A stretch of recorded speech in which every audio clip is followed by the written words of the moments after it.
हाय दोस्तों, नमस्कार।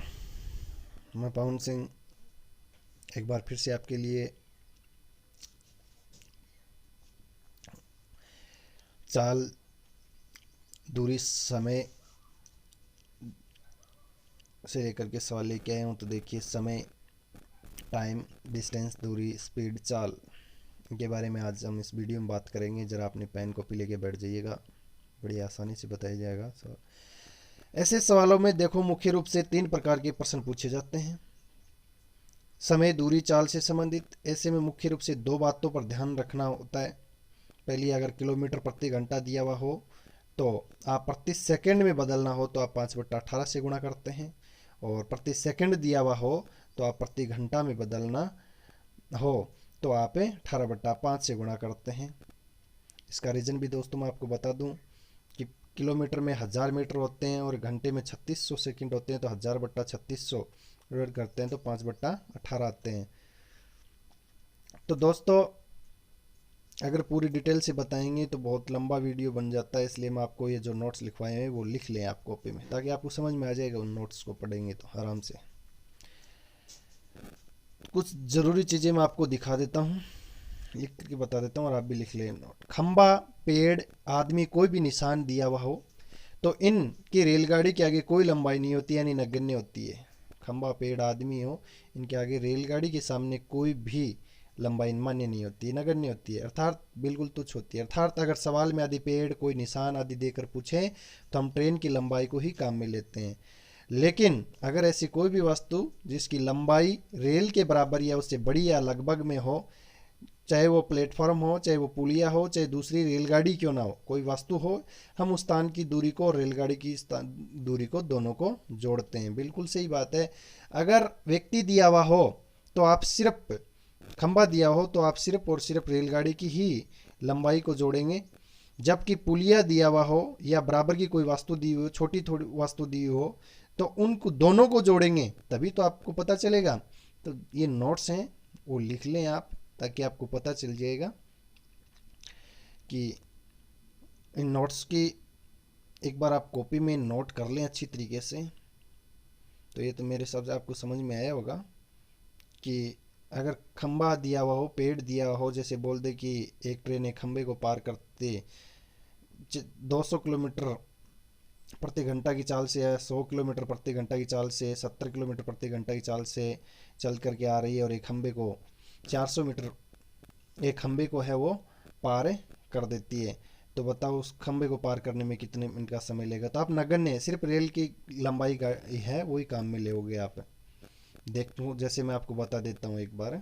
देखिए, जैसे ये रेलगाड़ी आ रही है और ये खंबा है पहला, और पार कर दिया, ये आगे का इंजन है और पीछे का वह है वो पार कर गया।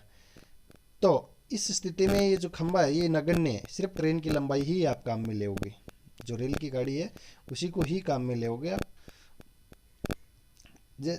लेकिन अगर प्लेटफॉर्म बीच में दिया हुआ हो कि इस प्लेटफॉर्म को पार कर रही है, 200 मीटर प्लेटफॉर्म को पार कर रही है, तो आपको प्लेटफॉर्म की भी लंबाई जोड़नी पड़ेगी। अगर आपको बोल देगी प्लेटफॉर्म को पार करने में कितना समय लगेगा, 200 मीटर प्लेटफॉर्म को पार करने में कितना समय लगेगा, तो आपको प्लस 200 प्लस रेल की लंबाई कितनी है वो जोड़नी पड़ेगी।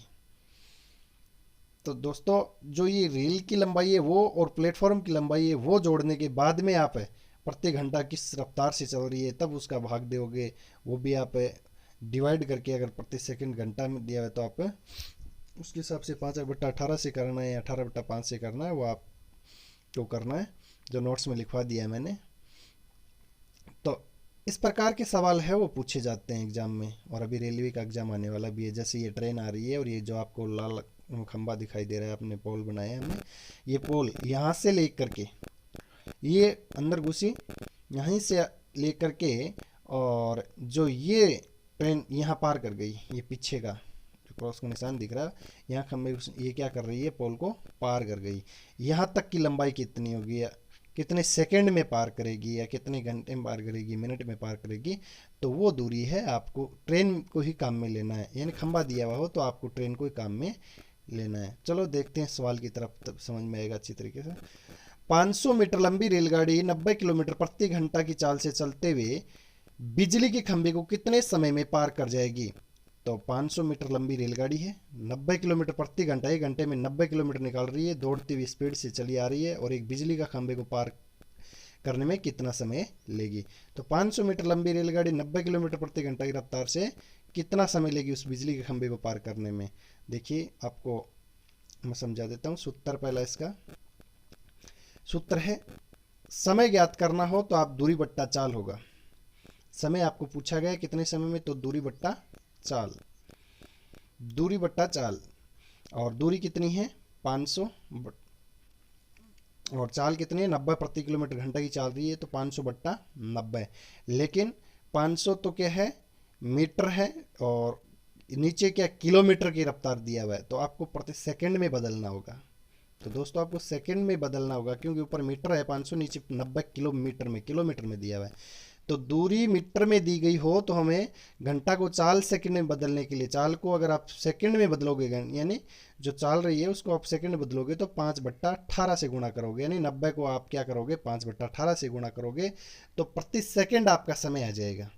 तो 5 करते हैं, 5/18 इंटू 90, तो 9×5 = 45, 450/18, यानी ये आपका जो आएगा समय निकल करके 18 का भाग देते हैं, तो ये हो गया सवाल आपका, इसमें भाग देते हैं तो आपकी प्रति सेकंड आ जाएगा निकल करके कि कितने सेकंड में वो पार कर जाएगी। दूरी मीटर में दी गई हो तो एक बार नोट कर लो, दूरी अगर मीटर में दी गई हो तो हमें घंटा को चाल सेकंड में बदलना है, यानी 5/18 से गुणा करना है। तो 5/18 इंटू 90, चाल को गुणा करना है, 90 किलोमीटर प्रति घंटा किलोमीटर को है, तो 5/18 इंटू 90, तो करते हैं क्या आ गया 25 सेकंड। 25 सेकंड यानी 25 सेकंड में है वो पार नहीं करेगी, 25 प्रति सेकंड में बदल लिया हमने, यानी 25 मीटर है, यानी 25 मीटर है 1 सेकंड में दौड़ेगी, तो 25 मीटर 1 सेकंड में 25 मीटर निकालेगी, तो 500 मीटर कितने सेकंड में निकालेगी, तो आप 500 मीटर में भाग दे देंगे 25 मीटर का, 25 मीटर प्रति सेकंड का भाग दोगे तो आप ये आ गया 20 सेकंड में है वो पार कर जाएगी। एक बार फिर देख ले, आपका सूत्र था समय बंटू दूरी बट्टा चाल, तो 500/90। अब सीधा भाग दे सकते क्योंकि ऊपर मीटर दिया हुआ है, सीधा तो आप डायरेक्टली नहीं दे सकते क्योंकि ऊपर मीटर में दिया हुआ है, जबकि दूरी है वो किलोमीटर में दी हुई है प्रति घंटा की रफ्तार से। तो आप क्या मीटर पर दिया हुआ, तो किलोमीटर प्रति घंटा को अगर प्रति सेकंड में बदलेंगे, तो आप पहले बदलने के लिए आप क्या कर लेते हो 5/18 से गुणा किया, 5/18 से गुणा किया तो आपका आ गया 25 सेकंड, यानी 25 मीटर पार करने में 25 मीटर है वो प्रति सेकंड में पार कर गई, 1 सेकंड में, यानी 1 सेकंड में 25 मीटर पार करती है। तो 500 मीटर कितने सेकंड में पार करेगी, तो 25 मीटर प्रति सेकंड का भाग दे देंगे 500 मीटर में, 500/25, यानी क्या गया आपका 20 सेकंड में है वो इस खंबे को पार कर जाएगी ट्रेन, 20 सेकंड में है वो पार कर जाएगी। अच्छी तरीके से समझ में आ गया होगा, साथ में उतारते रहिएगा। चलते हैं नेक्स्ट क्वेश्चन की तरफ। अगला क्वेश्चन है आपका 72 किलोमीटर प्रति घंटा की चाल से चलती एक रेलगाड़ी 400 मीटर लंबे प्लेटफॉर्म को कितने समय में पार कर जाएगी यदि रेल की लंबाई 300 मीटर हो। तो दोस्तों 72 किलोमीटर प्रति घंटा की चाल से चल रही है ट्रेन, और अब की बार देखो 400 मीटर लंबे प्लेटफार्म को पार करने में, जबकि रेल की लंबाई बताई गई है 300, तो आप क्या करोगे 400 और 300 को जोड़ देंगे जैसे मैंने नोट्स में लिखाया गया है। तो समय बराबर दूरी बट्टा चाल, सूत्र तो यही होगा 400 metre plus 300 metre. 400 metre platform की दूरी हो गई, वो भी तो पार कर रही है साथ में, और अपनी खुद की दूरी हो गई 300 मीटर, खुद की लंबाई होगी, तो ये टोटल लंबाई इसको 700 मीटर पार करनी पड़ेगी। 700 मीटर पार करने में, यानी 400 मीटर प्लेटफॉर्म की हो गई, 300 मीटर है वो अपनी खुद की लंबाई हो गई, यानी टोटल 700 मीटर दूरी पार करनी पड़ेगी, 700 मीटर चलना पड़ेगा इसको। तो आप प्रति घंटा यानी 72 किलोमीटर प्रति घंटा की रफ्तार से चल रही है ये, तो आपको प्रति घंटा की रफ्तार को किलोमीटर प्रति घंटा को आप सेकंड में बदलने के लिए क्या करते हो 5/18 से गुणा करते हैं, तो करते हैं 5/18 इंटू 72 को देखते हैं, यानी किलोमीटर है प्रति घंटा है, उसको आप 5/18 से करते हैं। चलो करते हैं, तो क्या हो गया 72 इंटू 5/18 यानी आपकी 20 सेकेंड आ गई, यानी 1 सेकेंड में है वो 20 सेकेंड आ गई। नॉट 700 मीटर है, जबकि भाग देने वाली संख्या आपकी क्या है 72।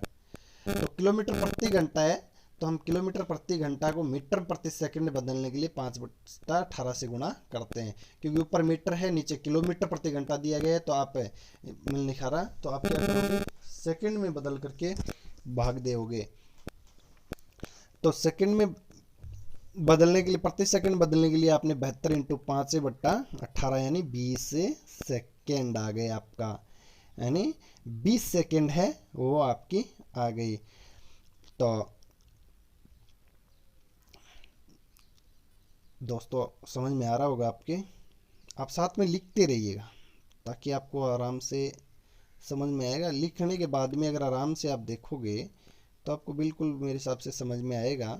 ज़्यादा लंबा वीडियो नहीं बना पाते हम, इसलिए आपको थोड़ा हम छोटा करने की कोशिश करते हैं इसको। तो ये तो सही समझ में आ गया होगा। तो 20 सेकेंड हो गया, 20 सेकेंड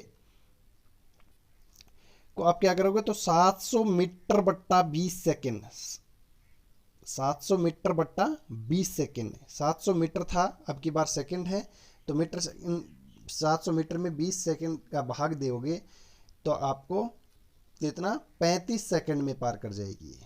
कितने सेकंड में पार कर जाएगी 35 सेकंड में है, इस दूरी को पार कर जाएगी ये। तो एक बार फिर समझ लीजिएगा, 72 किलोमीटर प्रति घंटा की चाल से चलती एक रेलगाड़ी 400 मीटर लंबे प्लेटफॉर्म को पार कर जाएगी यदि रेल की लंबाई 300 मीटर हो। तो कितने समय पार करेगी, कितने समय पार करेगी, यानी सूत्र आपको दिया हुआ है। लेकिन सिर्फ इतनी बात आपको ध्यान में रखनी है दोस्तों, अगर मीटर दिया हुआ हो इस सवाल में जैसे दिया हुआ है, ऊपर मीटर हो गया, नीचे प्रति किलोमीटर घंटा की रफ्तार से दिया हुआ है किलोमीटर, तो मीटर और किलोमीटर दिया है, तो हमने प्रति किलोमीटर को प्रति सेकंड में बदलने के लिए हम 5/18 से गुणा किया, तो आपका आ गया 20 सेकंड आया। और 20 सेकंड आने 700 मीटर में 20 सेकंड भाग दिया तो आपका 35 सेकंड में है वो पार कर जाएगी। दोस्तों ये रीजन बता देता हूँ, मैं पहले बता भी दिया है 5/18 और 18/5 से गुणा क्यों करते हैं। क्यों कि 1 किलोमीटर में 1000 मीटर होते हैं और 1 घंटे में 3600 सेकंड होते हैं। तो 1000/3600 अगर आप करोगे तो आपका आएगा 5/18। तो आशा करता हूँ दोस्तों आपको अच्छी तरीके से समझ में आएगा। आज के लिए इतना ही, नमस्कार दोस्तों।